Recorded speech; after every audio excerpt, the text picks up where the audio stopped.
Komisi NPMA 1M020045 dari kelas 4A. Di sini saya akan membuat video pembelajaran dengan mata kuliah Pengelolaan Pendidikan dengan dosen pengampu Dr. Muhammad Kristiawan MPD.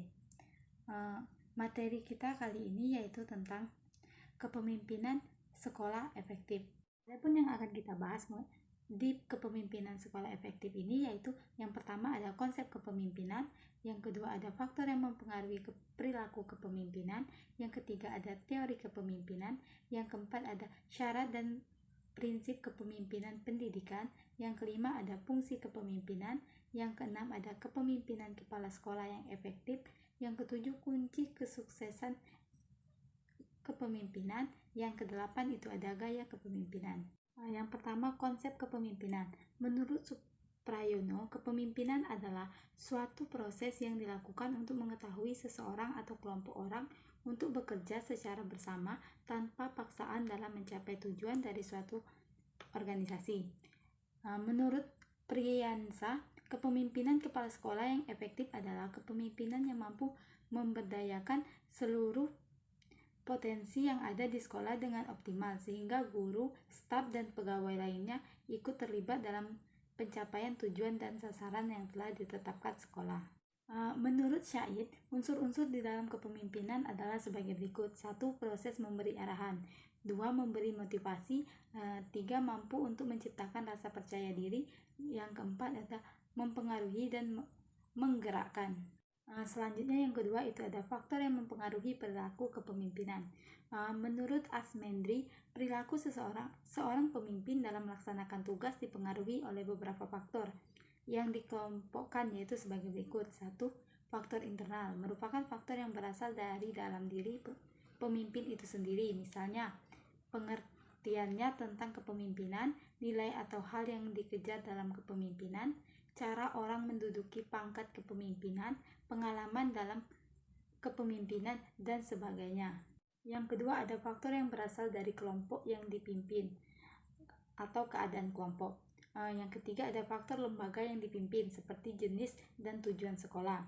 Yang keempat ada faktor-faktor legal. Seorang pemimpin pendidikan akan berhadapan dengan peraturan-peraturan formal dari instansi struktur di atasnya dan akan mempengaruhi perilakunya. Yang kelima ada faktor lingkungan sosial, merupakan keadaan masyarakat sekitarnya, misalnya ekonomi, pandangan masyarakat.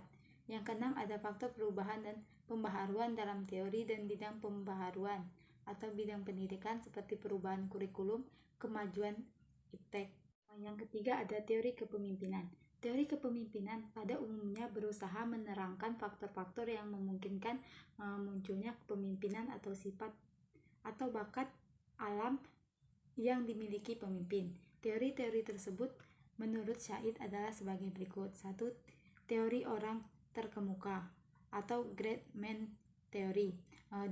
Teori lingkungan atau environmental theory. Yang ketiga ada teori pribadi dan situasi atau personal situation theory.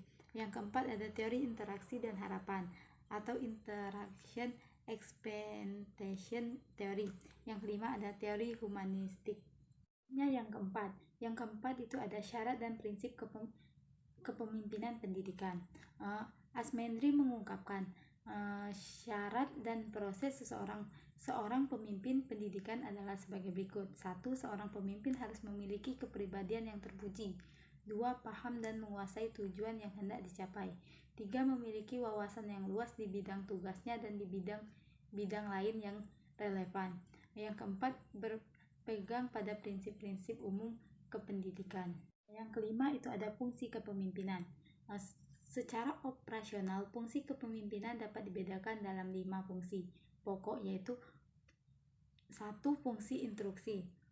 Fungsi ini bersifat komunikasi satu arah. Yang kedua ada fungsi konsultasi. Fungsi ini bersifat komunikasi dua arah. Yang ketiga itu ada fungsi partisipasi. Dalam fungsi ini pemimpin berusaha mengaktifkan orang-orang yang dipimpinnya.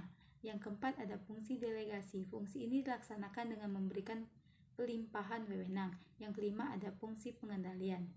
Selanjutnya yang keenam yaitu kepemimpinan kepala sekolah yang efektif. Menurut Martin, ada 7 indikator kepemimpinan kepala sekolah efektif, yaitu Satu, memiliki visi yang sangat kuat tentang masa depan sekolahnya dan mampu mendorong semua warga sekolah untuk mewujudkan tujuan tersebut. Yang kedua, memiliki harapan tinggi terhadap prestasi peserta didik dan bekerja dan kinerja seluruh warga sekolah. Yang ketiga itu senantiasa memprogramkan dan menyempatkan diri untuk mengadakan pengamatan terhadap berbagai aktivitas guru dan pembelajaran di kelas serta memberikan umpan balik. Yang keempat, mendorong pemanfaatan waktu secara efisiensi dan merancang prosedur untuk meminimalisasi stres dan konflik negatif. Yang kelima, mendayagunakan berbagai sumber belajar dan melibatkan seluruh warga sekolah secara kreatif, produktif, dan akuntabel. Yang keenam, memantau kemajuan peserta didik baik secara individual maupun kelompok, serta memanfaatkan informasi untuk mengarahkan perencanaan pembelajaran. Yang ketujuh, ada melakukan evaluasi dan perbaikan secara berkesinambungan. Ketujuh itu kunci sukses kepemimpinan. Menurut Mulyasa, ada 10 kunci sukses kepemimpinan kepala sekolah, yaitu mencakup 1. Visi dan misi yang utuh, 2. Tanggung jawab, 3. Keteladanan, 4. Memperdayakan staf, 5. Mendengarkan orang lain, 6. Memberikan layanan prima, 7. Mengembangkan orang, 8. Memberdayakan sekolah, 9. Fokus pada peserta didik, dan yang terakhir yang 10 adalah manajemen yang mengutamakan praktik. Kedelapan itu ada gaya kepemimpinan. Menurut Asmendri, ada 4 gaya kepemimpinan, yaitu sebagai berikut. Yang pertama itu ada tipe otoriter, merupakan pemimpin yang membuat keputusan sendiri karena kekuasaan terpusatkan dalam diri satu orang. Ia memikul tanggung jawab dan wewenang penuh. Kedua itu ada demokratis, merupakan pemimpin yang berkonsultasi dengan kelompok mengenai masalah yang menarik perhatian mereka, serta mereka dapat menyumbangkan sesuatu. Yang ketiga ada kendali bebas, merupakan pemimpin memberi kekuasaan pada bawahan, dapat mengembangkan sasaran sendiri dan memecahkan masalah sendiri. Yang keempat itu tipe pseudo demokratis. Tipe ini disebut juga tipe demokratis semu. Seorang pemimpin yang mempunyai tipe ini hanya nampaknya saja yang demokratis, padahal sebenarnya tidaknya bersifat otoriter atau absolut. Itu saja materi kita tentang kepemimpinan sekolah efektif kali ini. Saya akhiri, wabillahi taufiq wal hidayah. Wassalamualaikum warahmatullahi wabarakatuh. Sampai ketemu di video berikutnya. Bye.